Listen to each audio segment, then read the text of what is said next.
Good morning, Facebook. Look at me on here at exactly noon. Huh! What do you know? Exactly noon. I made it. What do you know? Good morning. Good morning, good morning. Exactly noon. Yeah, look at that. So, how are ya? Hey, I am here today. My name is Shannon Coates, Dr. Shannon Coates. Whoop, whoop, you want to be fancy? And I am a voice teacher, voice educator here north of Toronto, and I develop resources and classes and stuff like that for voice teachers, so voice teachers can teach even better than they already do. So one of the things that I do is I also, oh, hello. Oh, yes. Perfect. Julia on Instagram is saying, as an opera singer and voice teacher with ADHD, so happy that you're doing this live. Well, I hope it's useful. I hope it's useful. One of the things that I am doing as part of what I do, one of the things that I'm offering is a spring break intensive where we're going to talk about, oh, thank you. Julia also loves my classes. So. Where I talk about lots of things around neurodiversity and neurodivergent students, as well as talking about teaching while neurodivergent. And my friend and colleague Elizabeth Berry is going to be joining me, an autistic voice teacher and singer and performer and business owner, is going to be joining me for that class as well. So that's on the Thursday, and some other fun, informative, I hope, things happening that week as well. So that's the first week of April, 4th to 8th of April. So this is a little tiny preview slash off the top of my head kind of talk about ADHD. So Craig says, SLP student had just recently diagnosed with ADHD. I clicked when I saw you going live. Oh yeah, terrific. So yeah, Julia, the registration is coming. It's coming. Hopefully next week we'll have all the registration done. So yeah, love to have you there.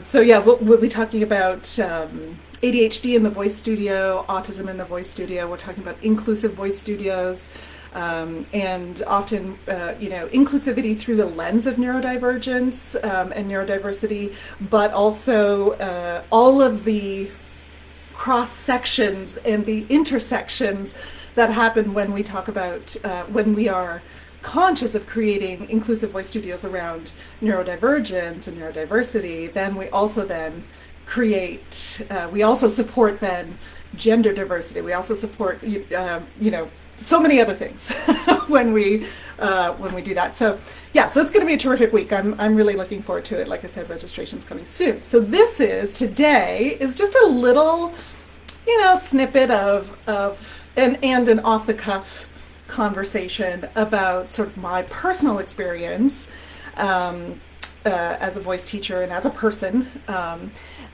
with self-diagnosed ADHD. And that's a story for another time, but the class in April will be a formal sort of lecture style class. It'll be a panel presentation from Elizabeth and I, so that'll be, looking forward to that. Okay, so today we are talking about that. Oh, let me also say, so I am coming to you live from north of Toronto in Ontario, Canada, and these are the traditional lands of the Haudenosaunee, the Anishinaabe, the Mississauga, and the Wendake Neowensio peoples. And I wanted to highlight a Native artist as well, who is on these lands as well, and from these lands and of these lands. Mark Seabrook, who is a wonderful artist, and we actually happen to have a family connection, but that's another story. But I'll also put he's an Ojibwe artist, and I'll also put his poet, writer, performer, playwright. He's so wonderful. So I will put some links to his work, both in Instagram. I'll tag him on Instagram, and then I'll also link him on Facebook, so you can follow and interact with Mark and take a look at his work. His paintings are beautiful, just beautiful. So what we're talking about today is a little bit of ADHD. And so I recently came across an article in an online magazine called Attitude, but it's like ADD-itude. So I actually don't know how to say it because I've never heard anybody say it out loud. I've only ever read it. You know those words where you're like, I don't actually know how to say this word out loud. I've only ever read it. Interesting. So I don't know whether they say ADD-itude or ADD-itude. I'm not sure, but anyway, it's an online magazine about attention deficit, and the article is from January of this year, so it's very recent. And the article is reviewed by they have reviewers within the magazine and all that kind of thing. So, and the doctor who wrote the article is also someone who specializes in this kind of work. And so I recently came across this article, and it was so perfectly describing so many of the things and kind of taking apart some of the myths that we have around ADHD, that I want to actually read a few things from it, and I'll also link to it, of course, and then come back to talking about some of the things that have happened in my life, but also in the voice studio. So we're gonna bring it all full circle into voice teaching. I promise. We'll get there. So something that this doctor talks about is that he calls this the ADHD zone. So and he says, one of the main things that so many folks who have ADHD, who have an ADHD brain, really are not happy with the descriptive term, right? Attention deficit hyperactivity disorder. So first of all, is it really a disorder? So that's okay.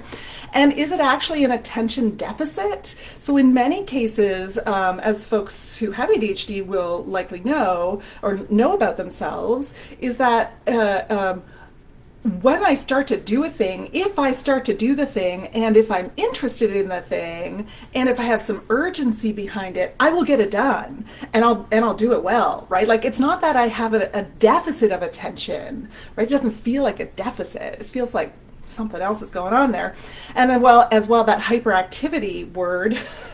And what he talks about here is that so many ADHD folks are not externally hyperactive. We're not, I might be a little bit, but not like more than, I'm just like an outgoing up person, right? Like, yeah, it's exactly. An attention surplus is what it feels like in many cases, right? So I'm not externally hyperactive, but I am internally hyperactive. Like, my brain is great. So that is something that he points out. And so he says the vast majority of adults with an ADHD nervous system are not overtly hyperactive. They are hyperactive internally. So yes, the vast majority. That rang very true for me. Oh, sorry, I just kind of lost my... Whoop, there we go. Oh, yeah, everything's okay. Whoop. We're okay. Let me move that over just a little. Sorry, Facebook, I'm just adjusting Instagram so that we hopefully don't fall off Instagram. You're okay. So, and as you were saying, BLK belt soprano, those with the condition don't have a shortage of attention. They pay too much attention to everything. Most people with unmedicated ADHD have 4 or 5 things going on in their minds at once. The hallmark of the ADHD nervous system is not attention deficit, but inconsistent attention. So everyone with ADHD knows they can get into the zone at least 4 or 5 times a day, right? And when they're in the zone, the executive function deficits that they may have had before disappear. So like, I complete the task, I start a thing and I finish the thing and I stay on track. Like those, when I'm in the zone, that can be a very productive, if you will, kind of work. However, figuring out, so people with ADHD primarily get in the zone by being interested in or intrigued by what they are doing. So he says this is an interest-based nervous system, whereas judgmental friends and family see this as being unreliable or self-serving. So this is, and also, as was the case for me and still is something that I'm working through, people who, when I'm not able, or when something is not interesting to me, or when it doesn't have an urgency to get the task done behind it, that is, so it says here, most people with an ADHD nervous system can engage in tasks and access their abilities when the task is urgent, a do or die deadline, for example. This is why procrastination is an almost universal impairment in people with ADHD. They want to get their work done, but they can't get started until the task becomes interesting, challenging, or urgent. How, like, that just like blew my mind, right? So they want to get their work done and they want to get these things done, but they can't get started until the task becomes interesting, challenging, or urgent. Right. So this has been my life. And as I talk to more and more neurodivergent folks, especially with ADHD, this has been ongoing for me for a very long time, where I think of myself as a procrastinator, as a lazy person. Like, I truly think I'm a lazy person. I mean, I'm working through it. We're going to get there. But I truly think of myself as a lazy person. And I think of myself as someone who has no self-discipline. Like, I used to joke about having no self-discipline. I'm like, yeah, well, just like no self-discipline. Didn't practice this entire week. Zero self-discipline, right? So, yes. So, and this is something that we see in our students as well, right? So if we haven't kind of taken this apart, we may think these things about ourselves, but we also think this about our students, and we impart this negative deficit. We impart this deficit of character onto our students because we think, oh, they're so lazy. They never practice. They never do the homework that they're supposed to do, and they only want to sing the songs they want to sing. They never want to sing anything I assign them. Blah, blah, blah. Right? Or they're never prepared for the recital, or they're never prepared for, the audition, or whatever it is. So we put these, frankly, they're like, it's a little bit ableist and a little bit on the bad side of capitalism too, right? So we put these negative behavioral deficits onto our students because they're not doing the things the way that we think they should be. So this is how the rest of the world functions. He says this: neurotypical people use 3 different factors. Oh, I know. Sigh, my whole undergrad and grad school experience. I know. I hear you. Neurotypical people use these 3 different factors to decide what to do, how to get started on it, and to stick with it until it's completed. So these are the 3 factors that a neurotypical person would use. 1, the concept of importance. In other words, they think it should get done. They personally think it should get done. 2, the concept of secondary importance. In other words, we're motivated by parents, teacher, boss, someone we respect, etc., who tells us that the task is important, and so then we should do it. 3, the concept of rewards for doing a task and or consequences or punishments for not doing it. So what he contends here, what this doctor contends, is that a person with an ADHD nervous system has never been able to use the idea of importance or rewards to start and do a task. We know what's important. I like rewards. I don't like punishment. But those things are just sticking in the back of my mind and making me more and more anxious. They're not actually making me do the thing. They're not actually helping me to start the thing. They're just in the back of my mind and making me really anxious. Meanwhile, I'm doing something that's actually interesting to me. Because the things that Julie as well over on Facebook says, if we can just push past the toxic emotion of shame, we have hope to gain the ability to redirect attention in a way that is not only productive but also life-affirming. Exactly. There's so much shame around this, right? So much shame. Like I said, I really, and I joked about it. And so much anxiety comes in. For me, anyway, my experience has been that, high levels of anxiety, and I just get more and more angry, and I'm more and more pissed because I'm like, I know that there are all these things that I should be doing and that I do think are important to do. It's not, and yet not urgent enough, not challenging enough, and not interesting enough. Oh yeah, right. Not interesting enough for me to actually do the thing.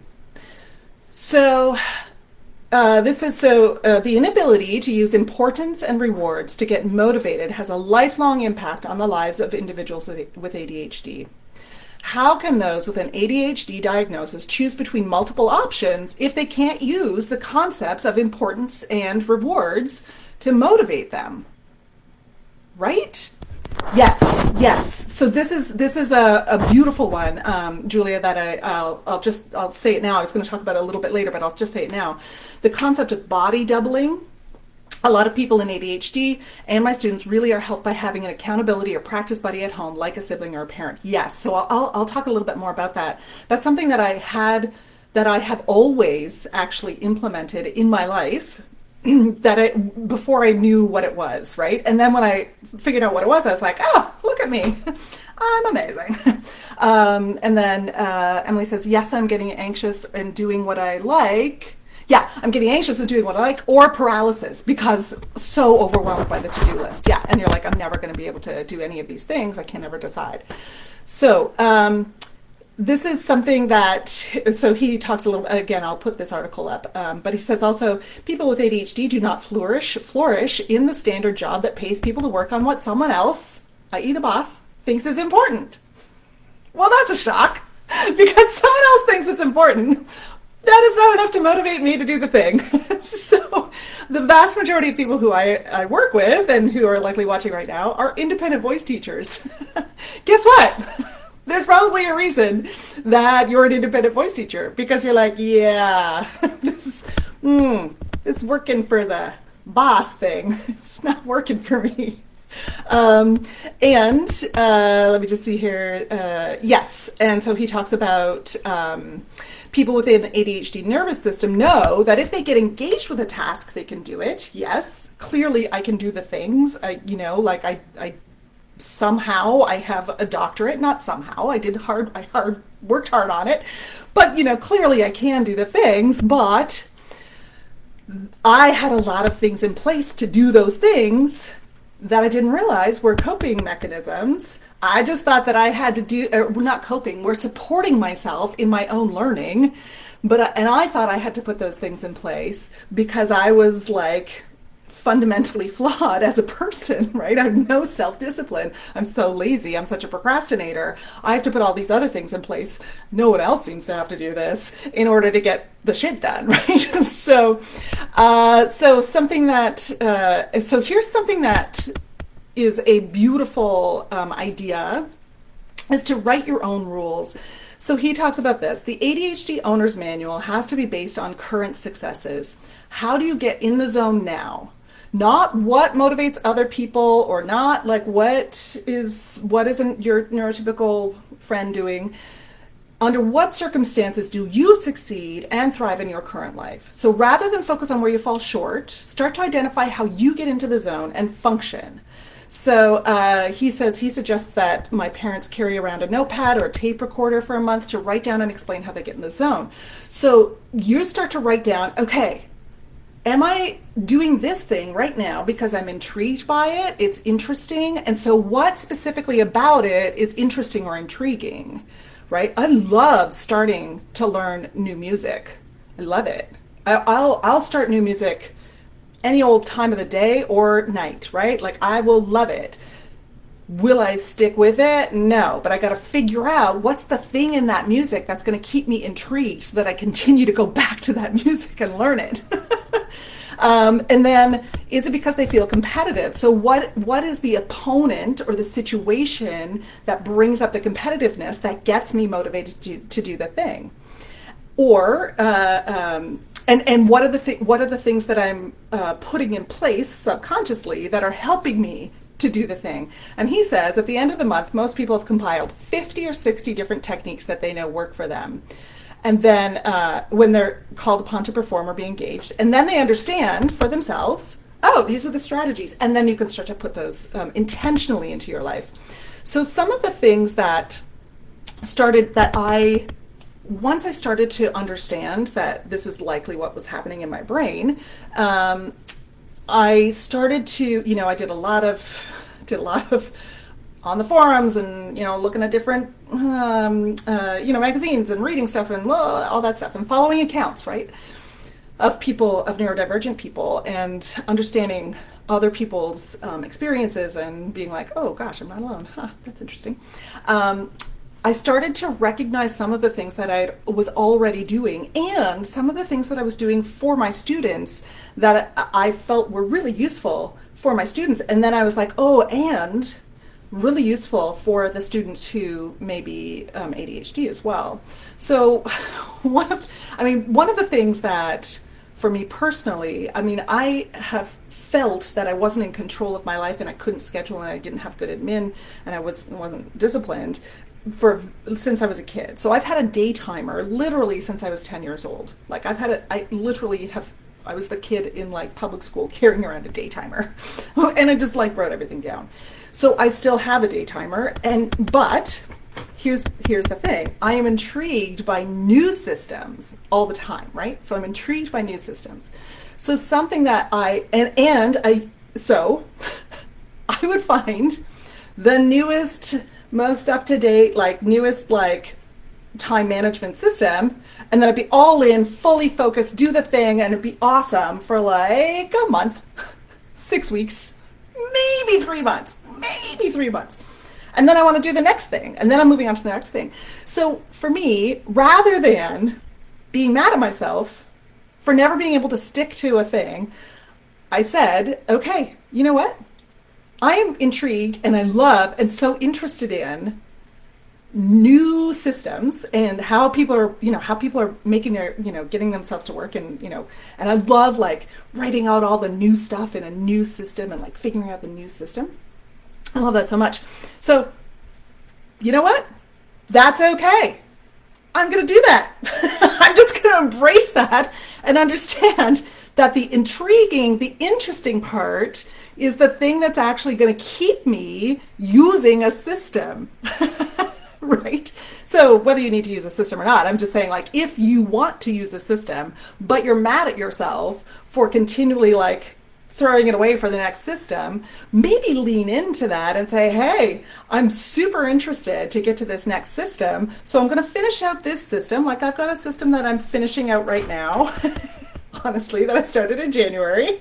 So where are we? I'm February, almost at the end of February. So I almost maybe 6 weeks I made it on this system, and I like this system, but I may need to find another system pretty soon because I'm starting to not do it anymore. It's not interesting anymore, right? I'm losing it. I'm losing interest. So that's fine. One of the things that also that we talked about earlier, mirroring, is something that I put in place for myself a long time ago. So I was the person who was like, hey, you want to study together? I can do well on tests. I can study. I can read. I can, I'm actually, I have no processing differences that make studying or, writing tests challenging for me in that way. I can do that, but can I study on my own? Heck no. No, I cannot. No, I cannot. Can I study on my own? No. So what I can do, I'm not interested in it, right? But what I can do is I can be like, hey, let's get a study group together and let's do that. Let's do it together. And so when I have someone else in the room with me studying, I do this now when I'm working, when I have a long day where I have no tasks in the day that I have to do for other people. So if I'm not teaching, if I don't have a meeting, et cetera, if I don't have those things in the middle of the day, a big wide open day is a nightmare because I can never figure out what to do, even when I write it down on my day timer. But if I've got it all planned out on my day timer and I call a buddy and I say let's get on Zoom together, can we do some co-working? Then I do the thing because I've got someone there mirroring. And I've been doing that since I was a kid, right? I figured that out for myself when I was a kid. And that helps me the interest and the challenge. So there's a little challenge there because can I get as much work done as my buddy is getting done? Or can I, and also because I'm a social person, I enjoy having the interaction. Just even we're both working together over Zoom, I enjoy having that interaction. And one way that I've talked to a lot of folks now about applying that in the voice studio with students who never practice, something that you might consider is setting up a practice group, because we're all on Zoom now. You can do it so easily now, and where the students, maybe you have 4 students or 4 singers in your studio who are working on similar repertoire, who are about the same age, or who are working similarly. You can get them to join together, and they meet maybe twice a week. Depending on the age, maybe they meet for half an hour, maybe they meet for an hour, and then what do? They talk at the beginning of the session, and they say, okay, here's what I'm working on. Everybody leaves their cameras on so that you have that accountability. But there's a little challenge there, right? It's the challenge of it that keeps the ADHD brain like engaged with it. And then, yes, oh my gosh. So let me just hear. So yes, thank you, Julia, for the reminder on body doubling. That's critical to what my kids need right now. It's hard because, again, yes, exactly. We can't always be study buddies for our kids, right? But we can set up that body doubling for our kids and in the studio. And Julia says, I found one of my students that has ADHD mirrors with her younger sibling, and she actually pretends to teach her sister the songs we're working on. Oh my gosh, what a great idea. Yeah, what a great idea, right? Pretend to teach your sister. One of the things that I did when I was a kid is I read everything. Like when I was studying, I would read it out. I would read my textbook out loud with a different accent, and that kept me interested enough to stay. Right? Oh yes. I know. So Julie, this is such a good point. This consistently comes up in public school as I work as an advocate. Many, if not all, of these practices are merely best practices for all brains. Yes, I cannot stress this enough. So many of the things that we see, that we implement to help to support a neurodivergent brain or a neurodivergent student in the studio, so many of the things, if not all of the things that we put into our studios or that we incorporate to support are beautiful supports for all of our students. Like these are all things that all of our students, everybody can benefit from and are good for everybody's brains. I know, it's so true, so true. So so we talked a little bit about mirroring, finding out what intrigues you about the thing. So, and also an urgency. So one of the things that I did for my students, which was something that I needed, is that I always have a performance class. I call it a performance class. You can call it whatever you want. I didn't call it a dress rehearsal because it wasn't actually in the space and anything like that. But anytime they had a performance for anything. So if they have a performance that they're doing at the talent show, if they have an audition, if they have an exam, if they're doing a recital, if they're doing a festival, if they're learning something for school, whatever. I have a performance class in advance, and usually a week to 10 days in advance, like a solid chunk in advance, not the night before. A solid chunk in advance. Because for me personally, and the reason I did this is because this is something that is going to give something for all of the students. For me, as when I was performing more regularly, my dress rehearsals were consistently terrifying. Like colleagues, people going like, how she is terrible. What is happening right now? And it wasn't because of nerves. It was because that dress rehearsal, I know now, I thought it was because I was a terrible procrastinator. I know now that, first of all, I didn't have my practicing, like I didn't have a practice buddy. I had a lot of things not in place in terms of practicing, but the urgency of the dress rehearsal was actually not enough urgency for me not enough immediate urgency for me to be able to do the practicing that I needed to do in order to get to that dress rehearsal. Now, in general, my performances were fine, if not excellent. But what I started to do when I was doing my graduate work, what I started to do in my degree, is I started to set up performance opportunities, low stakes performance opportunities, but still performing. So I still had an audience there, like 3 months in advance, 6 weeks in advance, where I was singing, off book, and I had to, so I was, those were sometimes not always at top level, but I got my urgency, made the urgency of the task enough that then I was practicing well enough in advance and learning my music well enough in advance, so that by the time I got to the actual dress rehearsal, the dress rehearsal was an actual dress rehearsal rather than a terrifying ride through whether or not Shannon can remember and what she's supposed to be doing up here. And this is surprisingly common, actually, with folks.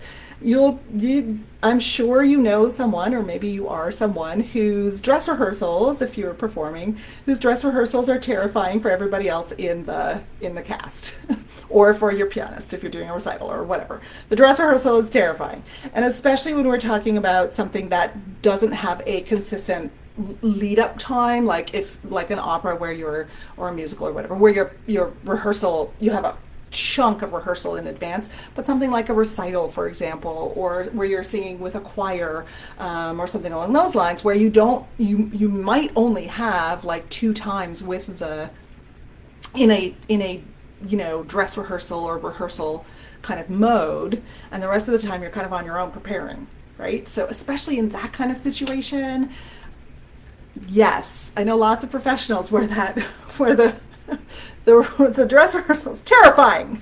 Terrifying.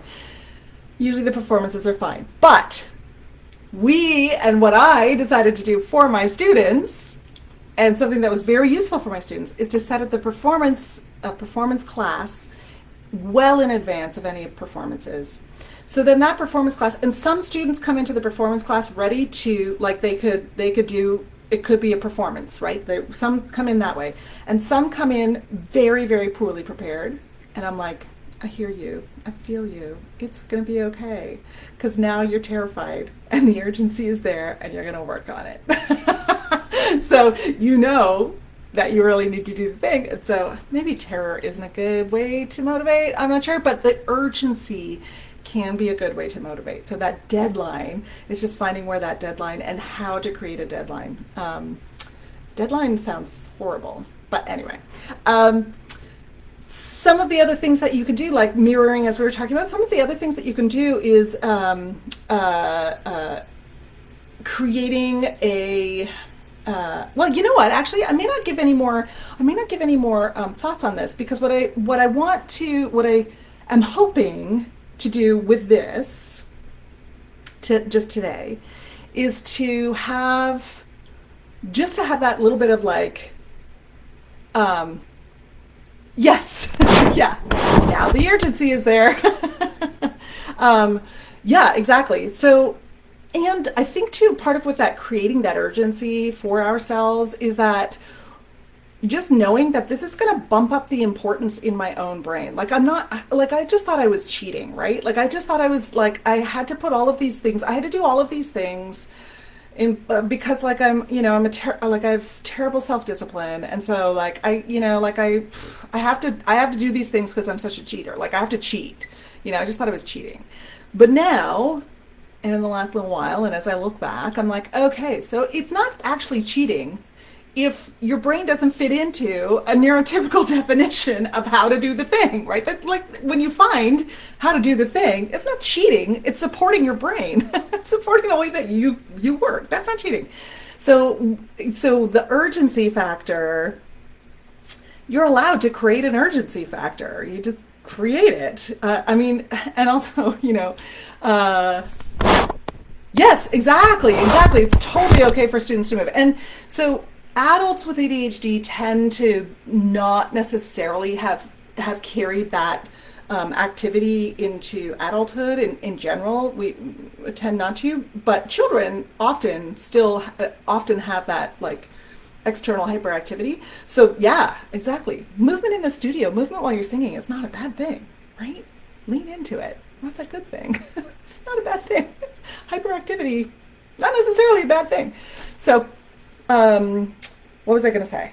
Where was I going there? I was saying, right. If you are a student, oh yes, please do. Yeah, that's great. Thanks. Thanks, Julie. Thanks. That's terrific. I was going to link it, but you feel free.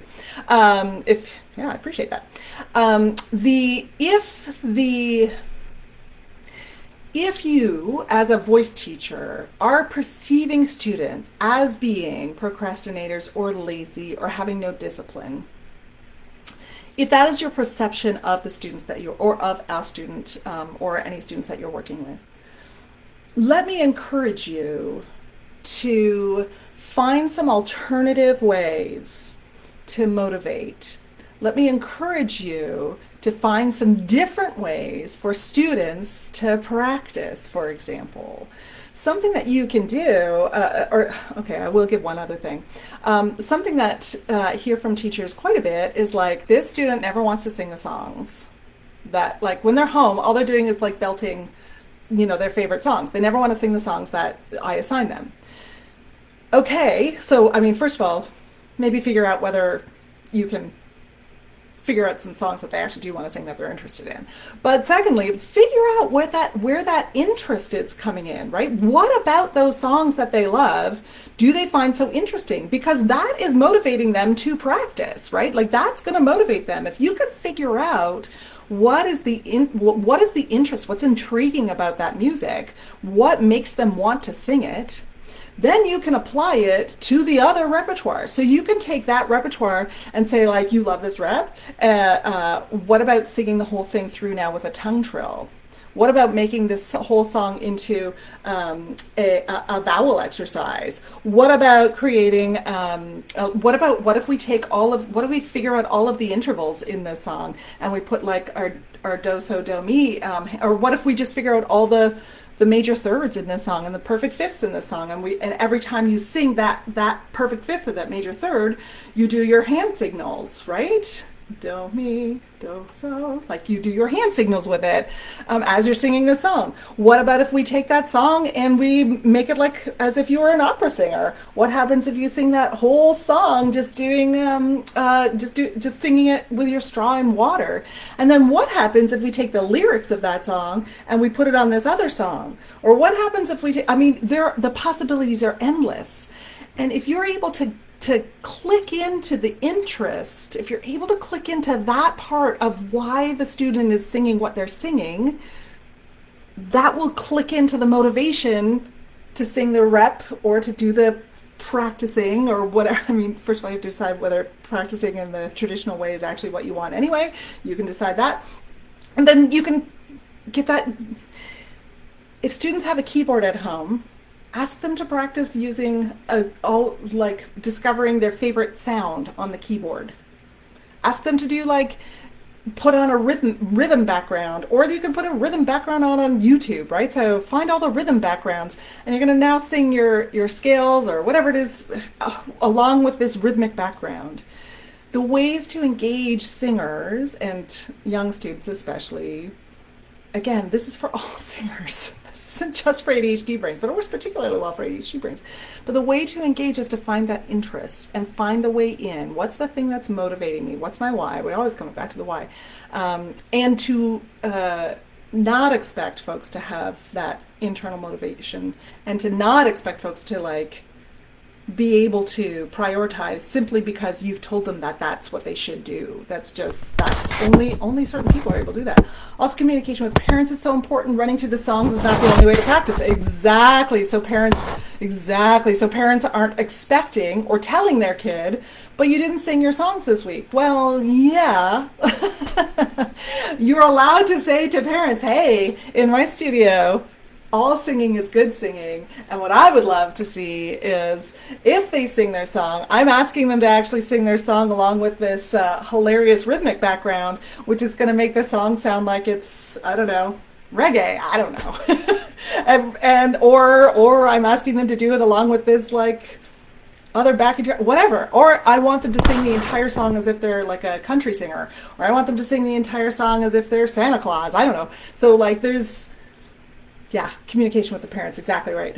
Exactly right. Okay. I will link that article, or Julie might as well.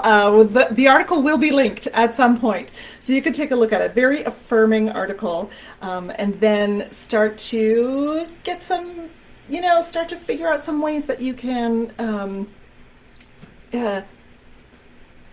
start to think about the ways that you may be expecting a neurotypical productivity is such a loaded word. Let's say that you may be expecting yourself to work and, thank you. Perfect. How to sharpen executive functions. I think whoops. Let me see. There's, okay, let me grab the one that I was on. Secrets of the ADHD Brain is the one that I was looking at here. I'll just throw it in the comments, but there it is. Yeah. So yes, what are some of the ways that you may be imposing a neurotypical expectation? No problem. The other one looks great too. I want to read that one too. Thanks, Julie. What are some of the ways that you may be imposing a neurotypical expectation around all the things that you want to do or feel the need to get done on yourself, but also what are some of the ways that you may be imposing a neurotypical expectation on your students, especially around things like practicing, or especially around, and I hear teachers say this all the time, like, I'm not going to take a student if they don't really want it. And the way they have to prove to this teacher that they really want it is that they practice in a very specific way. That is proving to you that they can practice the way that you want them to. That's all that is. That is not proving that they want it or not. This is anywho. So that is my call today, is just consider whether some of the things that you may be telling yourself around laziness, procrastination, discipline, self-discipline, productivity, all of those big words, whether they may actually be not useful. Hey, Desmond, yeah, yay! I'm glad, Emily, I'm glad. Yeah, I know. And also, give yourself lots of grace and lots of love and lots of, you're allowed, like, just hug your younger self and, thanks, Julie, yeah, just hug your younger self and tell them we didn't know better. And so now we know better, and so we're going to I'm sorry that's what we thought. Yep, hug your inner self. Thanks, Anissa. Anissa? I don't know how to say your name. I'm sorry. That's, again, one of those things where I'm like, I've only read it, and I don't know how to say it. What do you know? Yeah? Okay. Terrific. Have a terrific weekend. I think that's been really helpful, is asking the student what helps them. Yes, I saw a study saying students with ADHD already struggle with self-esteem. So we don't want to be the cause of that lowered. Yeah, and self-confidence. Yeah, I totally agree. I think I know I was already going to call off, but let me say one last thing on that. I love asking students, thanks, Joy. I love asking students, what works for you? And at the same time, so often students have never been asked that question or have never been told that they have agency and they can discover this for themselves, especially when we're working with young singers. So they have never been told that they actually get to decide and that they have agency to tell me what's happening here, right? Because they're in a school system, and also they're coming out of childhood where parents are telling them what to do a lot, right? Which is part of normal childhood. And now they're in your studio, and maybe that they might be asked for the first time, hey, does this work for you? Or how does this work for you? Or what are you doing? Like, what works for you? And they've never thought about it before, and they actually don't know, right? So just keeping that in mind, that we're at the same time as we are supporting students in this way, we're also helping to foster agency. And so that can be a longer journey where we're giving students permission to know themselves, and we're giving students permission to like actually say, hey, that doesn't actually work for me, teacher, person of authority, who I would never, speak out against an person in authority. I'm going to put all the quotes around all the things there, but like I've never done that before, and no one's ever given me permission to do that before, and so now I don't actually know how to do it. So that's where, that fostering of agency can really come into play as well. Yeah. Oh, so true. Yeah, Joy's saying too, sometimes asking students what they were thinking about as they're singing, often is not what I was observing or thinking about, right? Yeah, totally true. And that can be very eye-opening. And again, they may not know how to figure out what they were thinking about, because their whole lives, especially with young singers, has been up until this point, or up until, that has been about like, I do the thing the teacher tells me, and so that's what I'm thinking about. So I feel what the teacher told me to feel. So I crunched my abs, or I did the thing. I raised my soft palate, so that's what I did. So again, we're a little bit off track here now. Yay! But talking about just fostering agency as well. So my whole point on that is, please do ask the questions, and don't be discouraged if they don't know or if they have no good answers yet, because that is a process. Learning to actually understand yourself and learning to have that agency within yourself, that's a process too. So we're teaching that at the same time as we're teaching, voice, as we're working with students, right?